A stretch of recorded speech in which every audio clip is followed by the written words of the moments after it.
Hello, students. Welcome to one of my favorite topics of the year.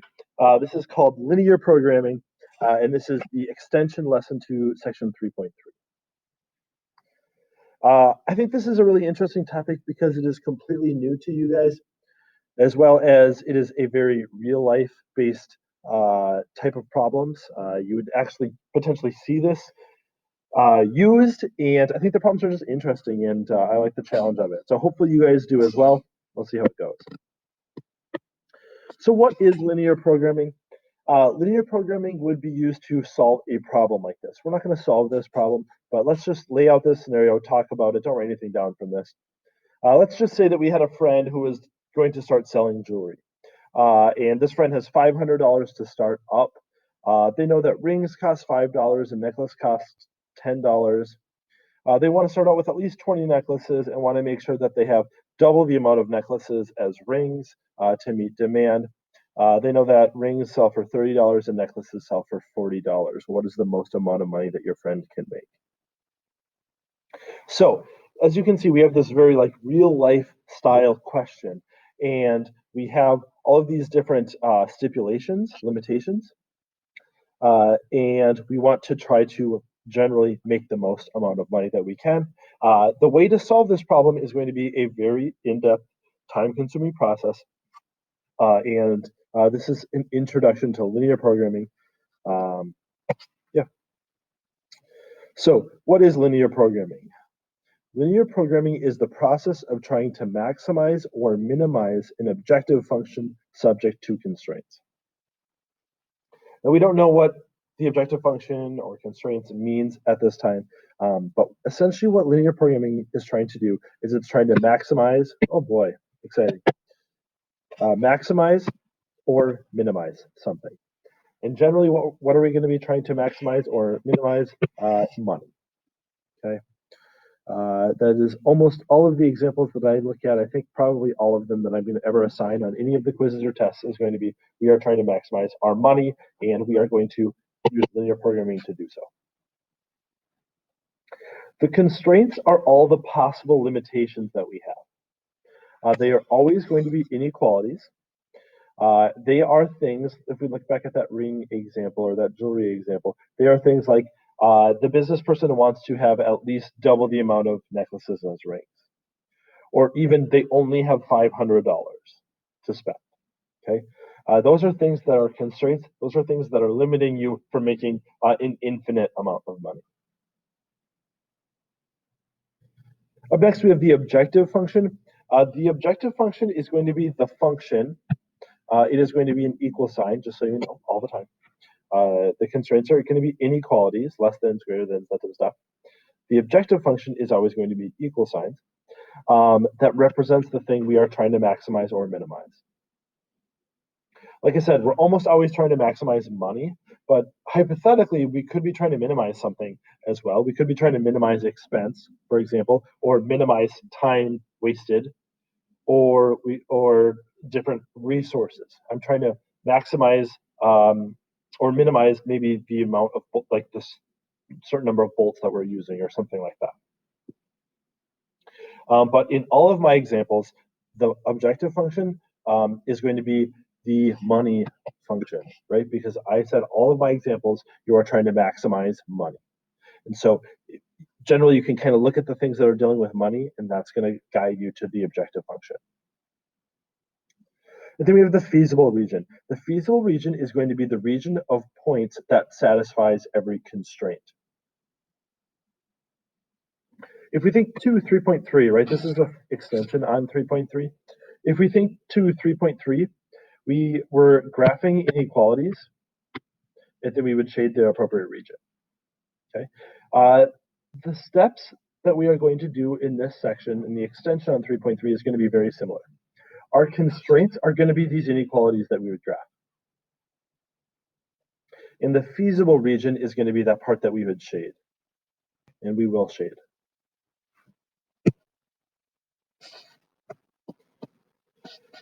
There are not going to be very many times this year that I talk about theorems in Algebra 2. I know you guys studied a bunch of theorems in geometry, but we don't talk a ton about theorems. This is one of the few that we talk about. and it has a very catchy name, the optimal solution of a linear programming problem theorem. Um, I don't need you to ever memorize this or write this down. I'm never going to recall this.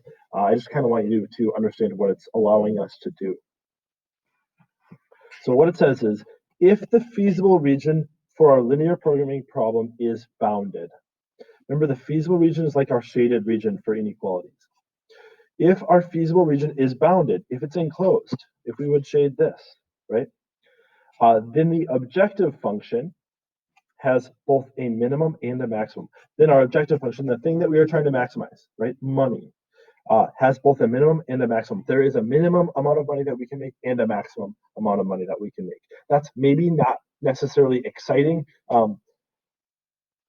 mathematically for us, even if you're like, oh, I don't really care about any of this. Mathematically, that's not super exciting, but this part really is. What it says here, this last sentence, is that the minimum and the maximum values each occur at a vertex of the feasible region. So if we look at our feasible region, those intersection points, the minimum amount of money that we can make will occur at one of those vertices, and so will the maximum amount of money that we can make. That will occur at a vertex. And that's going to be super significant because if we're looking at, these are all the different numbers of rings and necklaces that we could own by that first example. These are all the different numbers of rings and necklaces that we can purchase to maximize our money. Well, what this theorem is stating is that even though all of these would, meet the constraints, meet those limitations, the most amount of money that we can make will either occur here, here, here, or here. Likewise, in case we wanted to minimize something, the least amount of money that we can make will occur here, here, here, or here. It'll never occur here or here or something like that. It has to occur at a vertex. All right, we're going to do two examples. One of them is almost a full problem, and the other one is a full problem. These are going to be time-consuming questions. There's no way around that. But hopefully, stick with it, pay a lot of attention here, and we can get this figured out. So our task is to find the minimum and the maximum of the objective function here, okay? This is not like a word problem necessarily. I'm not giving you a bunch of information and expecting you to find the objective function. That's going to be our next problem, and that's pretty difficult. In this problem, I'm telling you what the objective function is. I'm telling you what the constraints are, and I'm just expecting you to maximize and minimize it. So our steps here, define variables. This isn't like a real life problem at this time, so we're not going to have to worry about defining the variables. On the next example, we do. Identify the objective function. That's right here, and the constraints are here. They're given to us. That's not going to be the case in the next problem. The next step is to graph the constraints and identify the vertices. So in these problems, we're generally only dealing with the first quadrant because these are real life problems. If we're looking at the ring and necklace example, we can never buy negative rings or negative necklaces. That doesn't make any sense. So we generally are dealing just in quadrant 1 for the most part. And we're just going to go ahead and graph these. So the line x is greater than or equal to 0, I'm going to do that in blue. That is this vertical line right here. And hopefully you guys know that x is greater than 0, where the x value is greater than 0. If you were going to shade that region, you would shade to the right of that line, right? Y is greater than 0 is going to be in red here, and that's right here. This would be at 0, right? And greater than 0 would be above 0. So that one's in red there. X plus 2y is less than or equal to 16. This is in standard form, and almost all the graphing that we're going to do is in standard form. My tip to you guys through this entire year so far has been, when you're graphing in standard form, to make this little t-table with zeros in the quarters. And then you plug in 0 and you see what value of y would make them equal to one another. Remember, you pretend that it's an equal sign, when you're graphing inequalities. You act like it's an equal sign, except you do the two differences. You have to decide if it's a solid line or a dotted line.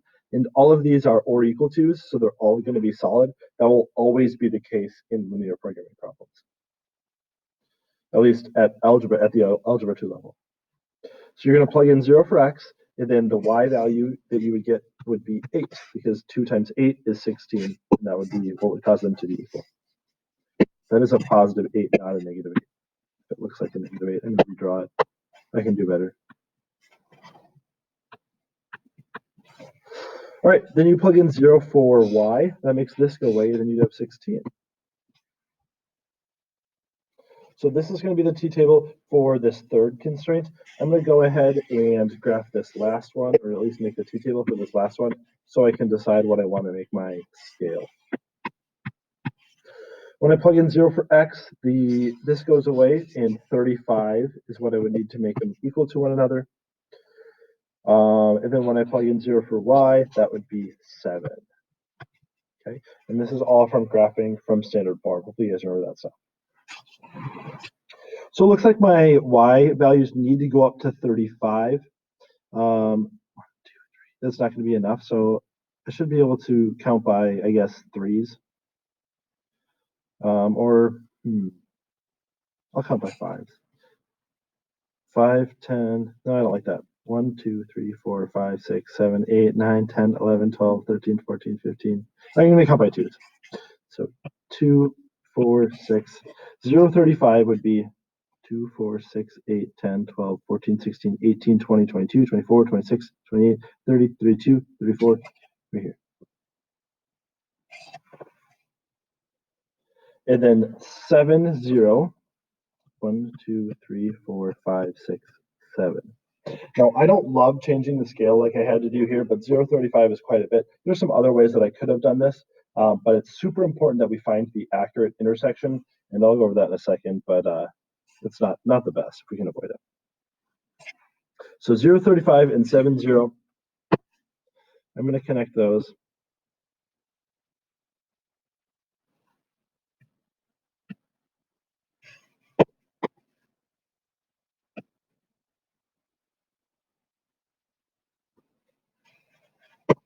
You are going to want to be very accurate with this.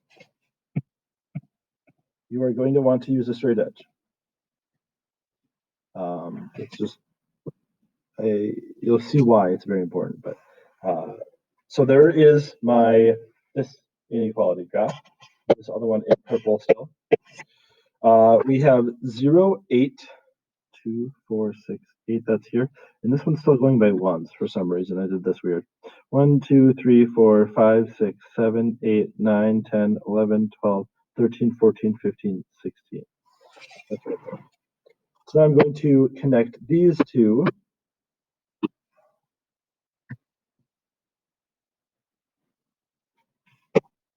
Once again, please use the straight edge. It's going to save you time.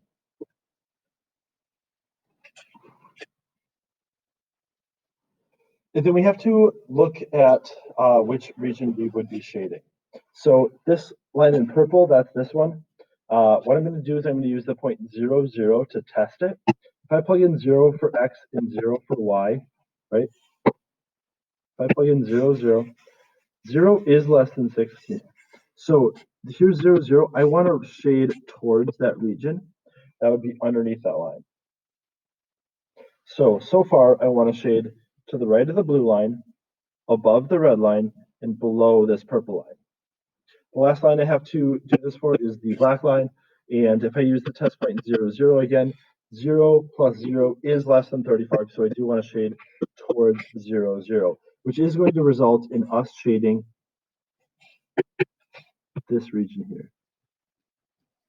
That's what we call our feasible region. So we graph the constraints, and then we have to identify the vertices.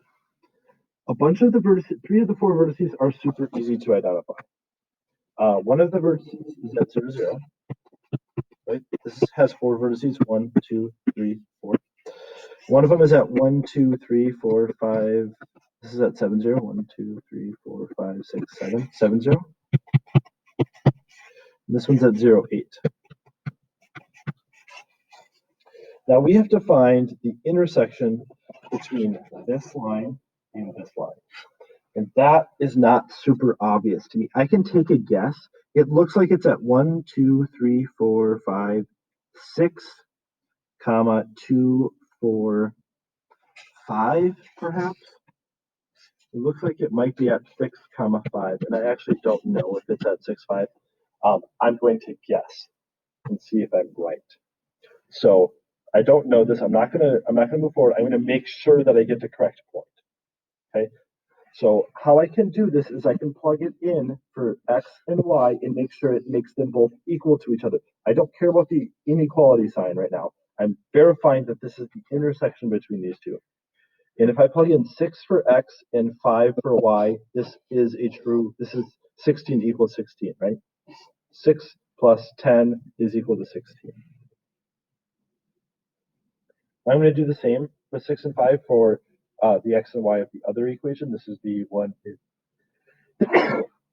Sorry. This is the one in black, right? This line. So if I plug in 6 for x and 5 for y, this is also 35 is equal to 35.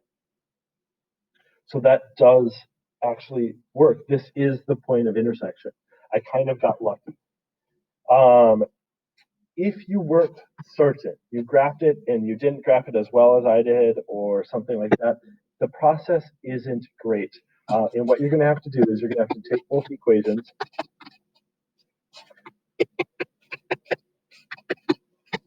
and use substitution or elimination on them. Okay, we should be able to do that task. I should be able to use particularly elimination. If I multiply this one by negative 2, that would give me negative 10x minus 2y is equal to negative 70.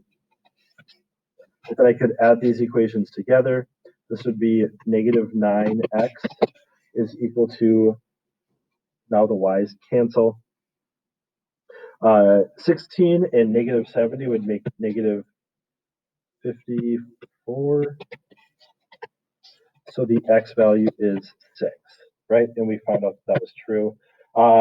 To continue on, you would take 6 and you would plug that in for x, and you would solve for y, and you would end up with 5, right? So there is the potential for us to need to use substitution or elimination in this problem. And that was from sections 3.1 and 3.2. So that's why we just did that section. So now we have graphed all of our constraints and we've identified the 4 vertices. Our last step is to take our vertices and plug them into the objective function. Our objective function is up here. We haven't done anything with this yet. I just circled it, identified it, that was it. So what you're going to do is you're going to take 0, 0 and plug it in for x and y and see what you would get out. So if you plug in 0 for x and 0 for y, this would be 0. If you plugged in 7 for x and 0 for y, this one would be 28, right? Because 7 times 4 is 28, and 5 times 0 is 0, 28 plus 0 is 28. If you plug in 0 for x and 8 for y, you would get 40, right? 0 for x would give you 0, and 5 times 8 is 40. And then you can plug in 6 for x and 5 for y. 6 for x would be 24, 5 for y would be 25, and this would give you 49.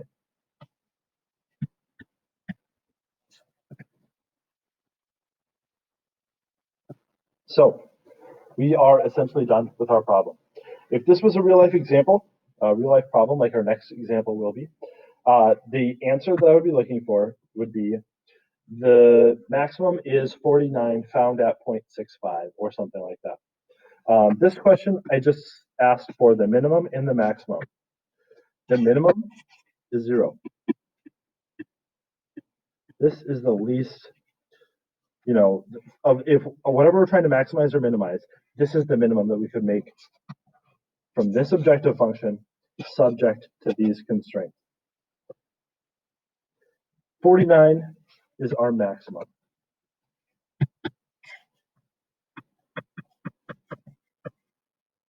Like I said, if we had a real life problem here, like our next one, a word problem, I would require more information. I'm going to require you to state it, restate it in terms of the actual problem, but we don't have that here. So our minimum is 0 and our maximum is 49. Let's go ahead and take it a step further and look at a whole new problem that's just a word problem. You're not going to be given any constraints like this. You're going to have to find these. You're not going to be given the objective function. You're going to have to find that.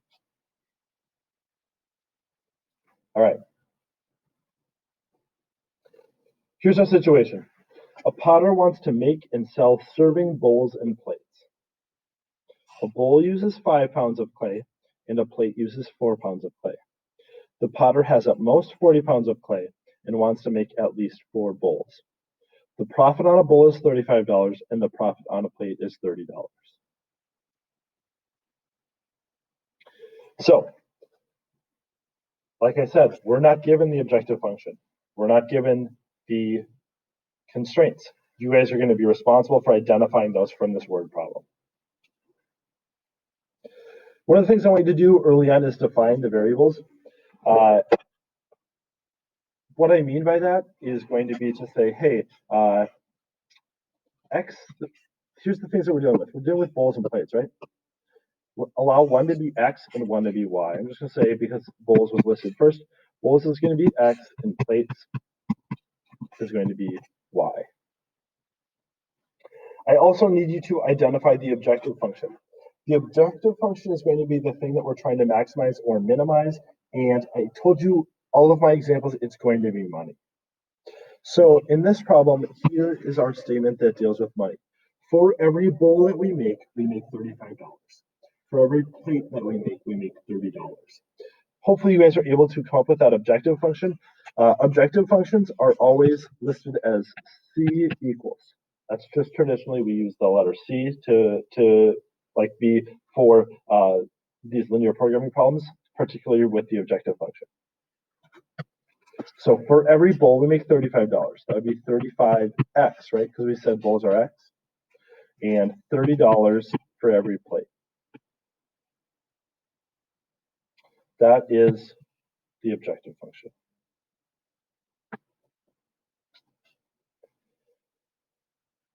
Up next, we need to identify the constraints. Remember, the constraints are things that are limiting us. One of the things that's limiting us is the amount of clay that we have. It says that a bowl uses 5 pounds and a plate uses 4 pounds, and we have a total of 40 pounds, right? Bowl uses 5, plate uses 4, in total we have 40. I'm going to encourage you guys to always write these inequalities in standard form because they're going to follow a pattern. You're going to pick up on, oh, they're always kind of written the same way. When you have a limiting factor such as clay, identify all the numbers that deal with clay and write them into an inequality. Bowls use 5 pounds. Bowls we decided were X. So 5 pounds for every bowl plus 4 pounds for every plate. And in total, we have 40. We cannot exceed that, right? We have to use less than or equal to the 40 pounds of clay that we in total have. Oftentimes, students try to do like 5 is less than X or X is less than 5. That's not what it's saying. It's saying the amount of clay that we use, right, for bowls. And for every bowl, X is 5 pounds, right? And for every plate, it's 4 pounds. And add them up, we have to be less than or equal to the 40 pounds. That's one constraint. We also have a constraint that says the potter wants to make at least 4 bowls. Well, bowls are X, right? And so the potter wants to make at least 4 bowls. Number of bowls has got to be greater than 4. Do you have any other constraints? Potter wants to make these serving bowls and plates. Potter, we use that number, right? We use that number already. The potter has at least 40 pounds. We already used that number. He wants to make at least 4 bowls. We use that number. We also use these numbers in our objective function. There is a constraint that is missing here. And actually, if you listed these 2 constraints, I wouldn't mark it wrong. But these are implied constraints. basically we can never make a negative number of bowls or plates, right? The number of bowls we make has to be positive. So you could write x is greater than or equal to 0, but we already know that it has to be greater than or equal to 4, so I don't actually need that one if I don't want to. But we do need one that says, hey, the number of plates can't be negative. We can't make negative plates. We can't melt down some plates and then get more clay and make more bowls or anything weird like that. We have to say, hey, the number of plates that we're going to make has got to be greater than or equal to 0. So then we've listed our constraints. Up next, we're going to graph these constraints and identify the vertices. So y is greater than or equal to 0. I'll do this one in, let's say, purple. That is a horizontal line right here at 0. And if it's got to be greater, it's going to go that way, right? Those are the y values greater than 0. For x is greater than or equal to 4, x is equal to 4 is a vertical line at 4, 1, 2, 3, 4. These are all the x values that are equal to 4. Trying to make that a straight line. Once again, it would be great if you're using straight edges. X values greater than 4 would be this direction.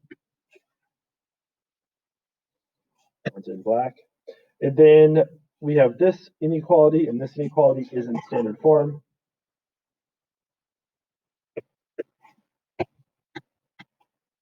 And in standard form, I always encourage you guys to make the little t-table with zeros in the corners. If you plug in 0 for x, this goes away, and you have 4y is equal to 40. 10. 4 times 10 would be 40, right? And then you'd plug in 0 for y. This goes away. 5 times what is 40? Hopefully you guys are screaming right now. 8, right, like that.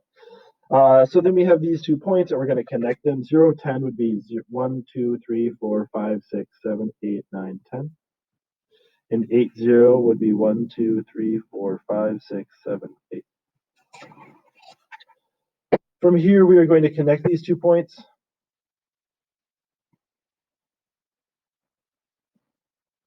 We're going to use a straight edge for this because it's really important that we are accurate.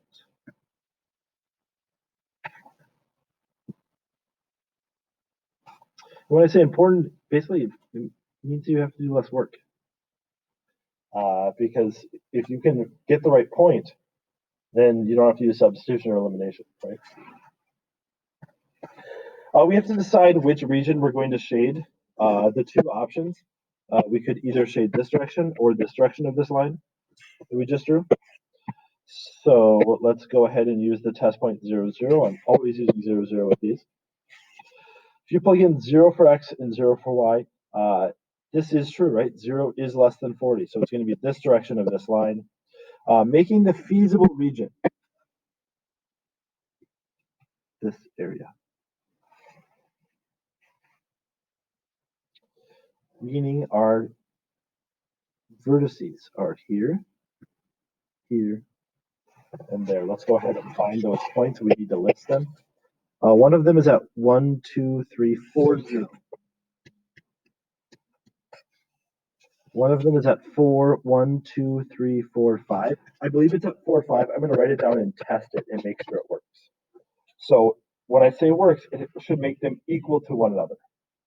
I know it's going to work for x is greater than 4 because if I plug in 4 for x, they are equal.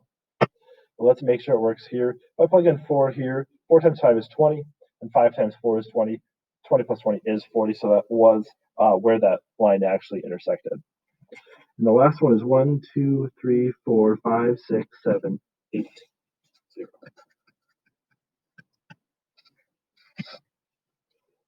So those are the coordinates of my 3 vertices. And now I'm going to plug them into the objective function here. If I plug in 4 for x and 0 for y, 4 times 35 would be 2, 4 times 35, 70, 140. If I plug in 8, 0, that would be double that, right? That would be 280. Then I have to try the point 4, 5. If I plug in 4 for x, that's 140. And 5 for y, that would be 150. And 140 plus 150 would be 290. So Assuming this problem, we are trying to maximize our profit. What should our potter do? Our potter should make our potter can make $290, right? That's the maximum the potter can make, given our parameters, given our constraints. And the potter should make 4 X's bowls and 5 plates in order to do so. So your final answer, remember I was saying it should be restated. What you should say is something like, the potter should make 4 bowls and 5 plates to make $290. Okay, that would be your final answer. I do have a couple worksheets that I think are super valuable tools in order to practice this. And please be advocating for yourself and asking a lot of questions on this section, because I know it's a lot and it can be a difficult section. So please do ask questions, and good luck.